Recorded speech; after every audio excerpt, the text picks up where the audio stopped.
home. I know it's kind of what you've done around here, but the comforts of home in the first round of the tournament. What are your thoughts on that? Yeah, we always love playing at home in front of the best fans in college tennis. We've been at the tops of the attendance race for years, and I know how much our fans make a difference for us. They have for so many years, and we just couldn't be more fortunate to be playing at home again. And we've been, I think, here since 2003-04. So. It's something that the guys have become accustomed to, and it's certainly, I think, an enormous advantage for us. The streaks that you've had at home and just the overall dominance you've had at home, how much do you think you get kind of that upset-mindedness coming in here, especially for tournament, smaller schools coming in here knowing they're playing the team that's the favorite, they have nothing to lose, Yeah, certainly we get everybody's best shot, and that's something, again, the guys have become accustomed to is every time we step on the court, we know we're going to get a team's best effort. We've been in the top 5 the entire year this year and most of the last decade, so teams come ready to play us. They look forward to playing in our environment, which we believe is the best in college tennis. So they get excited and they play loose. And we certainly have to come and play our best tennis. And, the last few weeks, our team's been playing well. And we're really excited about where we're at. We're healthy, we're feeling good, and our practices have been at a high level. So we're looking forward to getting started, and guys need to take care of exams, and I think they'll be ready to go come tournament time. You got a large senior class this year. How hungry and how much are they bringing it upon the rest of the team that they want to do it this year? Well, there's no question about it. They've been so close for so long. They certainly have won 4 ACC titles as a class, as has the last couple of graduating classes at Virginia. But there's nothing like competing for an outdoor national championship. And they played in a couple Final Fours, and of course the final last year. Losing last match on 6-4 in the third, that was a heartbreaker. If anything, probably made us more hungry. And we've had a great summer and fall, and then leading up to the spring, only dropping 1 match again against Ohio State, which certainly I think sometimes is good for you if you respond the right way, which our team did. And we're in a good place, and I know the seniors are extremely hungry.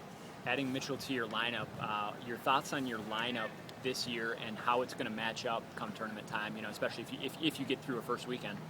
Yeah, Mitchell Frank's been the best freshman in the country all year long, only dropping 1 match.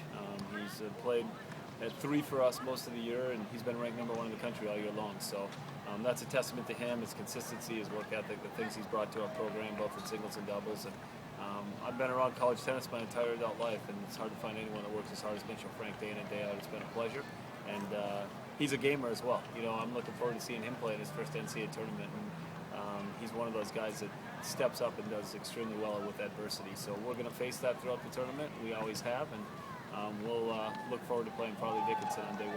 Are you completely healthy at this point? We are healthy right now.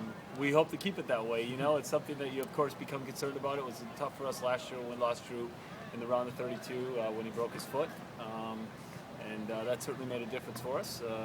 Losing the last match out against Southern Cal 4-3 and not having Drew Courtney in the lineup is a big loss. But at the same time, we left it on the court, and Southern Cal deserved to win. And so we're back. Drew's as healthy and as excited to play as he ever has been. He's been an amazing leader for us this year, maybe the best that I've ever had. And he is fit, healthy, and excited to play as is the rest of the team. So we haven't seen your full draw yet. I guess the logical question fans would want to know is where does USC and Ohio State and those guys, should you guys advance? Well, USC's the 1 seed, so if we play them, it would have to be in the end. Certainly we have a lot of respect for USC. We've lost to them 3 years in a row now. We did beat them in Georgia in 2007, but they've had the better of us since then. So they obviously have a great program, and they did well deserving to be the 1 seed. The 2 seed is Georgia at home, so obviously we meet them in the semis if we ever had the opportunity to get that far. Certainly have to take 1 match at a time. And then the 4 and 5 seed, the 5 seed being Ohio State, who lost to Illinois in the Big Ten final, and UCLA is the 4 seed. All those teams are great. UCLA did beat Southern Cal this year, which is Southern Cal's 1 loss. Good draw breakdown, Johan. Yeah, well, I've got Steve Kirkman over here. He pays attention. I don't know to if that's details. so much of a help. Bracketology. I know it's kind of a broad question, but with the experience and with the talent that you guys have going into this, what's the realistic expectation going into this? I think the guys expect to be ready to compete for a national championship, as they are each and every year. I mean, that's the expectations. They know it. We don't talk that much about it, but that's what they're after. They realize they have to take 1 match at a time, starting with Farley Dickinson, and play from there. This is a team, again, that's had a ton of experience. The seniors been in 3 Final Fours, an NCAA final last year. they've been there and done it, and you know they've felt the pressure. So you can't trade experience. So and I look back, and I know a lot of fans wonder, when's